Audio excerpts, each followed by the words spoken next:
My name is Samantha Hayes, and I'm 27 years old. If you asked me to describe my life, I wouldn't give you a resume. I'd give you a song, a slow, aching jazz ballad with moments of sudden brightness, and notes only I seem to understand. I live in Portland, Oregon, where the rain falls almost every day and the air smells like coffee and wet pine. My world is small, a one-bedroom apartment above a bookstore, a guitar propped against the wall, and sheet music scattered across the kitchen table. My family calls me a dreamer. They mean it as an insult. My sister is a lawyer in Seattle. My brother writes code in Silicon Valley. My parents are proud of both of them. And me? I write songs no one in my family listens to except for two people. My grandparents. They're the only ones who ever believed. I grew up on the rainy side of Portland, in a modest two-story house with chipped blue paint and a porch that creaked when you stepped on the wrong board. The backyard was a tangle of blackberry bushes, and on summer evenings, I'd sit under the old cedar tree, listening to my grandfather's trumpet drifting through the open window. Grandpa Thomas wasn't famous. He'd played in smoky jazz bars in Chicago back in the 70s before settling down here with my grandmother Margaret, a retired nurse who still smelled faintly of lavender soap. They weren't flashy people, but they had a quiet magic about them. Grandpa's hands were rough from years of holding the trumpet, and whenever he played, the air felt warmer, even in winter. I was 8 when I wrote my first melody. It wasn't much, just a handful of clumsy notes I scribbled on the back of my math homework, but Grandpa treated it like a masterpiece. "Sam," he told me, "music isn't just something you hear, it's something you carry. If you keep it close, it'll carry you right back." My parents never understood that. Dad managed a lumber supply company. Mom taught chemistry at the local high school. To them, success came in spreadsheets and diplomas, not in songs that no one had asked for. My older sister, Victoria, was their golden child debate team captain, straight-A student, destined for law school before she could even drive. My younger brother, Ethan, was the prodigy in the making, programming his first app at 12 and landing summer internships in Silicon Valley before college. And then there was me, the creative one. The label sounded kind, but it was always followed by a sigh. Dinner conversations were competitions I could never win. Victoria would talk about mock trials and scholarships. Ethan would discuss algorithms and robotics projects. My parents' faces lit up with pride, nodding at every achievement. Then they'd turn to me, and I'd tell them I was working on a new song inspired by the rain sliding down my bedroom window. The silence afterward was deafening. Sometimes Dad would say, "That's nice, Sam. But what about your grades?" Other times, Mom would press her lips together, as if she was holding back the question she really wanted to ask. "When will you get serious?" It wasn't that they didn't love me. They just didn't see music as a future, more like a phase I'd grow out of. But Grandpa and Grandma saw me differently. They'd let me stay over on weekends, and Grandpa would pull out his old records, Miles Davis, Chet Baker, Ella Fitzgerald. We'd sit in the living room, the turntable crackling, and he'd teach me how to hear the spaces between the notes. Looking back, I realized those nights were my real education. Not in scales or theory, but in permission. Permission to dream in a family that preferred straight lines over improvisation. By the time I turned 18, the pressure in my house was a constant hum, like the buzz of fluorescent lights you can't switch off. College brochures began stacking up on the kitchen counter. Engineering programs, business schools, even a packet from the University of Washington's pre-law track, which Victoria had mailed me, just in case. I'd smile politely, take the pamphlets to my room, and shove them in the back of my desk drawer. What I didn't tell anyone was that I'd already made up my mind. The idea of sitting in lecture halls, memorizing formulas I didn't care about, felt like putting my heart in a box and sealing it shut. Music wasn't just what I loved, it was the only thing that made sense to me. I'd been writing songs late into the night. My fingers sore, my notebooks filling with verses and chord progressions. Some mornings I'd wake up with new melodies still echoing in my head, as if they'd been waiting for me in my dreams. The moment came one Sunday morning over breakfast. Mom had made pancakes, the air smelled of coffee, and my parents were in unusually good moods. Victoria was visiting from Seattle, talking about a case her firm had just won. Ethan was scrolling through something on his laptop, probably coding. I took a breath and said it. I'm not going to college. The room went still. Dad set down his mug. What? I'm going to focus on my music. I'll get a part-time job to pay rent, but I'm not applying to any schools. My voice shook, but I forced myself to meet their eyes. Mom blinked twice, like she was making sure she'd heard me right. Samantha, be serious. You can't make a living playing songs in your bedroom.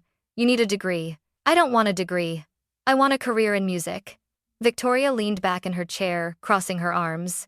Sam, I'm telling you this as your sister. I've seen people chase art and end up broke, living with their parents at 30. You're too smart to throw your future away. Ethan didn't say anything. He just kept typing, but I could feel him listening. Dad's voice rose. If you skip college, you're making the worst mistake of your life. And if you think you can live here while you figure it out, think again. This isn't a free ride. That was it. The line in the sand. 2 weeks later, I left. I packed my guitar, a duffel bag of clothes, and the $380 I'd saved from babysitting and a summer job at the farmer's market. I rented a tiny studio above a bookstore downtown. The floorboards creaked, the heater rattled, and the only view was a brick wall, but it was mine. During the day, I waited tables at a cafe. At night, I wrote music until my fingers cramped. No applause, no record deals, just me and the songs. And for the first time, even with all the uncertainty, I felt free. The first 2 years on my own were a blur of exhaustion and instant noodles. My apartment smelled permanently of burnt coffee from the cafe downstairs. The rent took up nearly everything I earned waiting tables, and the rest went to guitar strings, cheap recording equipment, and the occasional bag of groceries that wasn't pasta or peanut butter. Most nights, after closing shifts, I'd climb the narrow stairs to my studio, kick off my shoes, and sit cross-legged on the floor with my guitar.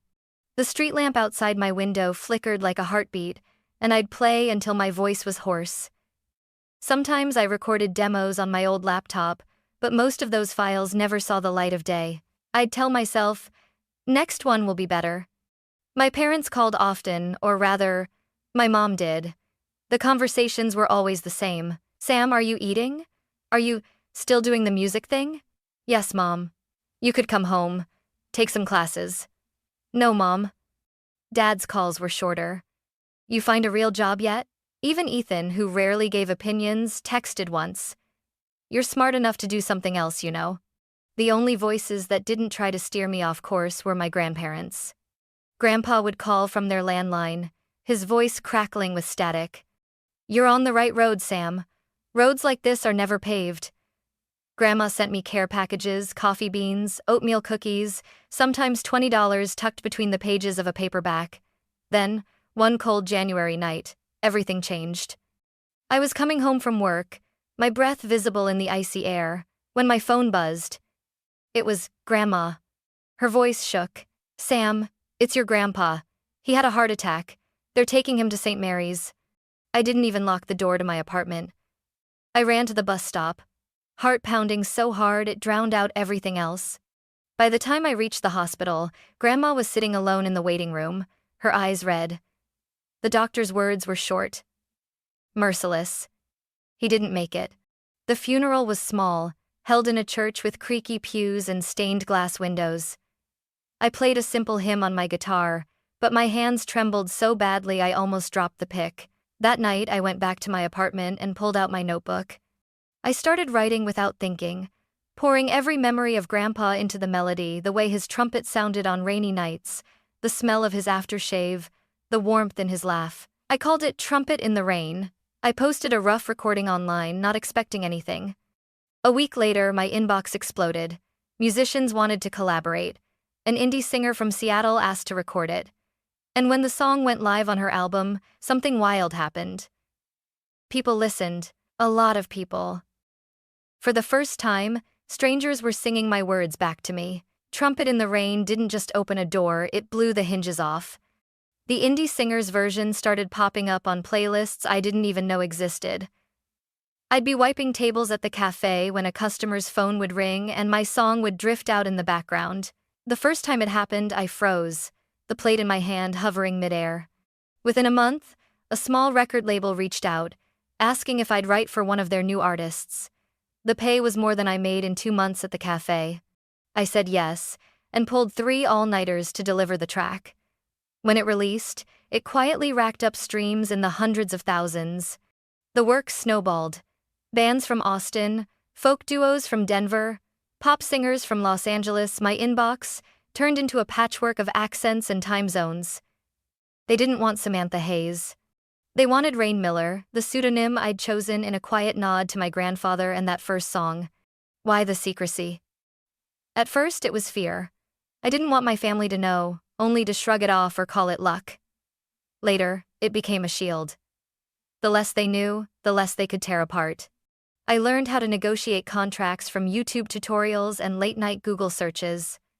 I built a network of session musicians, producers, and even a lawyer I paid per email. I stopped measuring my worth in tips and started tracking it in royalties. 3 years in, my bank account crossed into 6 figures. By year 5, I had more money than I'd ever imagined, over 8 figures actually. I upgraded my guitar, my recording setup, and my apartment, but only slightly. Still 1 bedroom, still above the bookstore. If my parents ever visited, I wanted it to look like I was just scraping by. The only person I let into the truth was Grandma. I'd visit her every week, bringing vinyl records and blueberry scones. She'd sit in her rocking chair, listening to Ella Fitzgerald or Chet Baker, her eyes shining. "You've done it, Sam," she'd say. "Your grandpa would be proud." But even those visits started to change. She'd forget which record was playing, ask me the same question 3 times in an hour. The day she called me Margaret, her own name, I knew something was wrong. The diagnosis came a month later: early-stage Alzheimer's. That night, sitting at my desk with the city lights blurring in my eyes, I made a promise to myself. I wouldn't let her fade away in some sterile room under the care of strangers. She deserved music, warmth, the kind of life she'd given me in those weekends with Grandpa. I didn't know exactly how yet, but I knew it would be big. The idea came to me one night while I was listening to Kind of Blue in the dark, the hum of my amp filling the spaces between the trumpet lines. I thought about Grandma in her little house, the same one she'd lived in for 40 years, with its steep stairs, cluttered kitchen, and no one there after dusk. I could already see the next few years if I did nothing, her memory slipping further, small mistakes turning into dangerous ones. I remembered how she'd once left the oven on for an entire afternoon. It wasn't going to get better, so I decided to make it better myself. First, the house. I called Claire, my assistant, confidant, and part-time miracle worker, and told her to start looking for a property outside the city. I wanted space, light, gardens, somewhere quiet, with a view that could change with the seasons. It had to feel like home the second you stepped in, but it also had to be safe: no stairs without railings, wide doorways for easy access, a bathroom that wouldn't be a hazard. After 3 weeks of touring overpriced shells and lifeless McMansions, we found it. A weathered 3-story estate in West Lynn, built in the 1920s. The roof was deep red tile, the walls creamy stucco, the garden full of tangled roses and towering maples. It needed love, but I could see the end result in my mind: the music room with a baby grand piano, the lounge lined with Grandpa's records, the patio where Grandma could sip tea on sunny mornings. I bought it outright, no loans.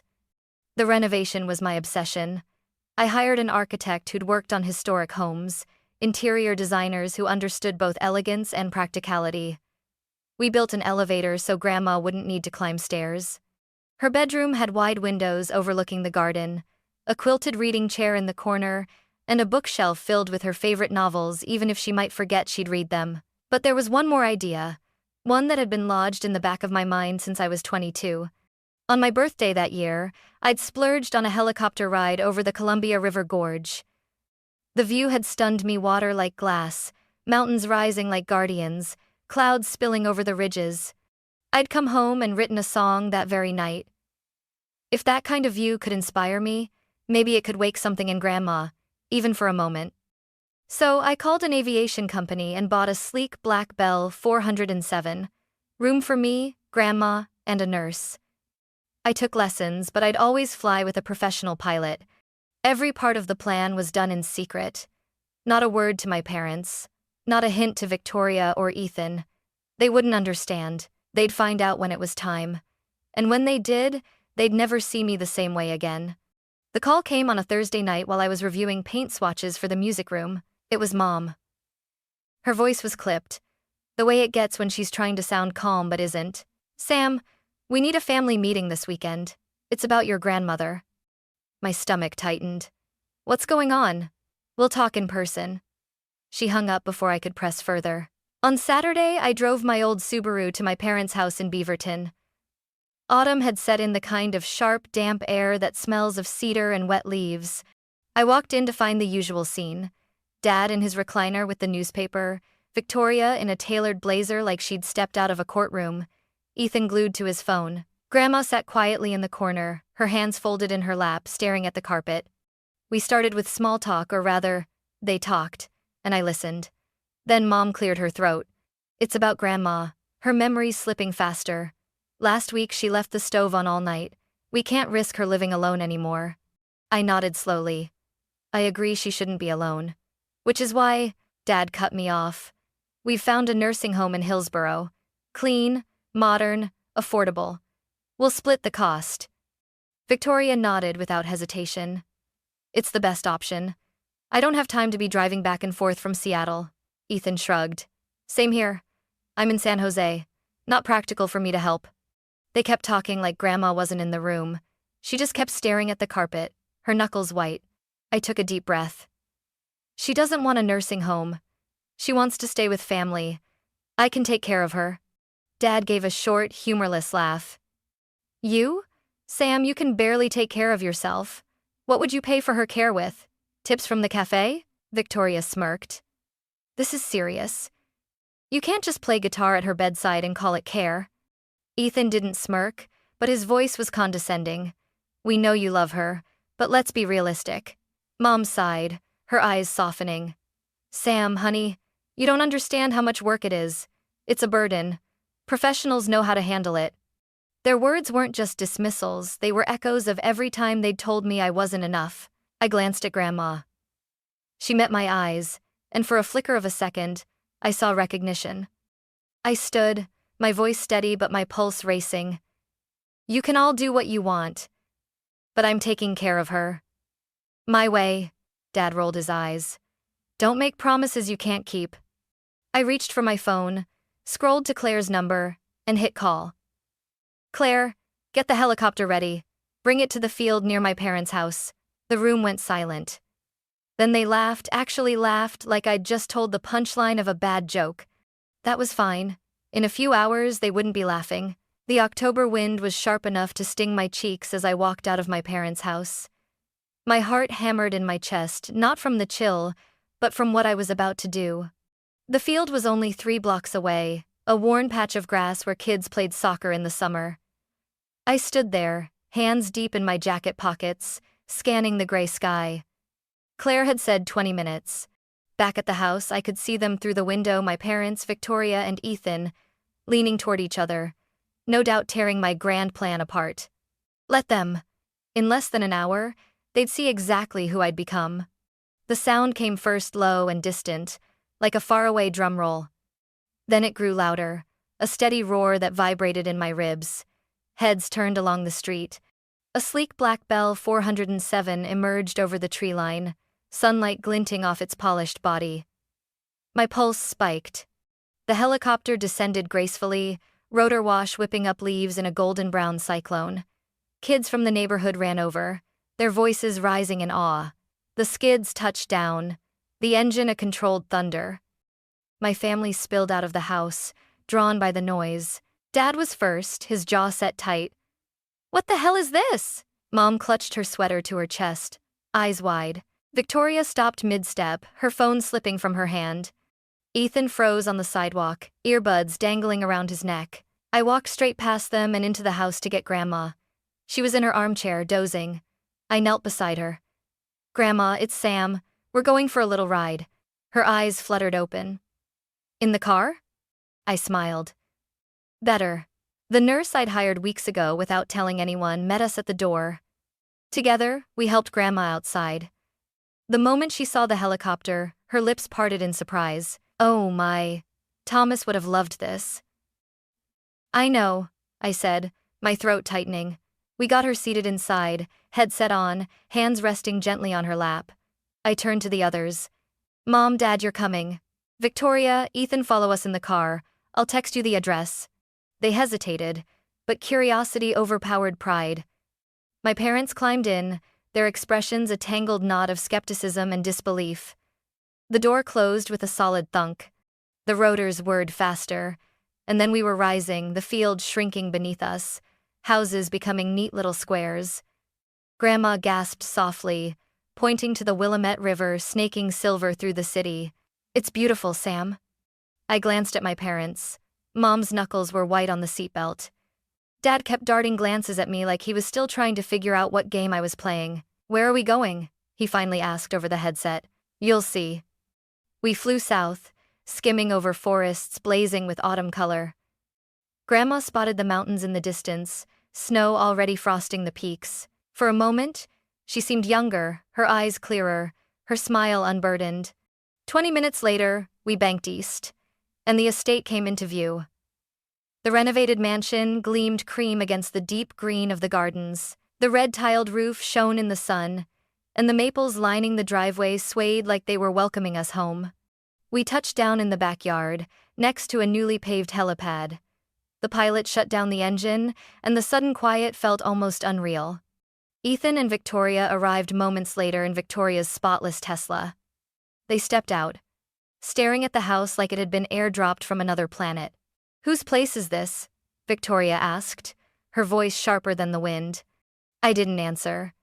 Instead, I helped Grandma out of the helicopter and led her through the back garden. Roses planted to match the ones from her old house framed the walkway. The smell hit her, and she stopped, closing her eyes. It smells like home. Inside, the foyer's polished wood gleamed. A chandelier threw warm light over the cream walls. And in the corner of the living room, on a stand of dark walnut, sat Grandpa's trumpet. Grandma reached for it with trembling hands. Thomas's. I nodded. This is your home now, Grandma. Ours. Silence. Then Dad's voice, low and wary. Sam, what is this? How could you? I turned to face them all. For the past 6 years, I've been writing music under the name Raine Miller. Trumpet in the Rain? That was mine. So were dozens of other songs you've heard on the radio, in commercials, in movies. I've earned over $25 million in royalties and investments. I bought this house, the helicopter, the staff, all for Grandma. Their faces froze disbelief, shock, something else I couldn't name. Mom covered her mouth, tears welling. Sam, why didn't you tell us? Because you never believed I could do it. I wanted you to see it, not hear about it. Dad stepped forward, rubbing the back of his neck. I was wrong. About everything. Victoria, for once, had no comeback. You wrote Trumpet in the Rain? She whispered. Sam, it's beautiful. Ethan's eyes were wet. I've been writing songs too. I just never told anyone. I put a hand on his shoulder. Then maybe it's time you did. Grandma's voice broke the moment. Sam, you remind me so much of your grandfather. And just like that, I knew every fight, every sleepless night had been worth it. The days after the reveal felt like stepping into a new rhythm, one I'd been writing in my head for years without realizing it. Grandma settled into her new home like she'd always belonged there. Mornings were slow and sweet. Tea on the patio, sunlight pooling over her quilt, the faint sound of jazz drifting from the music room. Sometimes she remembered every note of her favorite songs. Other times, she'd forget where she was, but the moment I started playing Trumpet in the Rain, her eyes would light up. And she'd hum along softly. My parents visited more often now. At first, they came out of guilt, bringing flowers and pastries like peace offerings. But over time, the visits stopped feeling like penance and started feeling like family again. Dad would sit in the lounge, leafing through Grandpa's old vinyl collection, asking questions about my songwriting process. Mom started helping me in the kitchen, chopping vegetables while I worked through melodies at the counter. Victoria, still the lawyer, still precise, surprised me most. She began asking for my advice on balancing work with life, and once, she even admitted she'd been jealous that I'd had the courage to chase my dream when she hadn't. Ethan brought his guitar on his second visit, sheepishly playing me a few original riffs. I didn't tell him, but I recognized the spark in his eyes. The helicopter rides became a tradition. Every Sunday, if the weather was kind, we'd take Grandma up over the Willamette River. The forests, the mountains. Sometimes she spoke, other times she just stared out the window, a small smile on her lips. I liked to think she was storing those moments somewhere deeper than memory, somewhere the illness couldn't reach. One evening, after everyone had gone home, I sat with Grandma in the music room. The sun had set, and the chandelier's light spilled across the polished floor. She reached for my hand. "Sam," she said softly, "you didn't just give me a house, you gave me my life back." Her words stayed with me long after she'd gone to bed. I realized then that the house, the helicopter, the millions of dollars, none of it was the real gift. The real gift was the belief I'd carried from the days under that cedar tree with Grandpa, that music matters, that dreams are worth the fight, and that the people who truly love you will come around, even if it takes time. My story wasn't about proving my family wrong anymore. It was about making sure Grandma's last years were full of beauty, sound, and light, the same way she and Grandpa had filled my childhood. As I closed the door to her room that night, I glanced at the trumpet gleaming in the corner. And I knew, without a doubt, that the song wasn't over yet.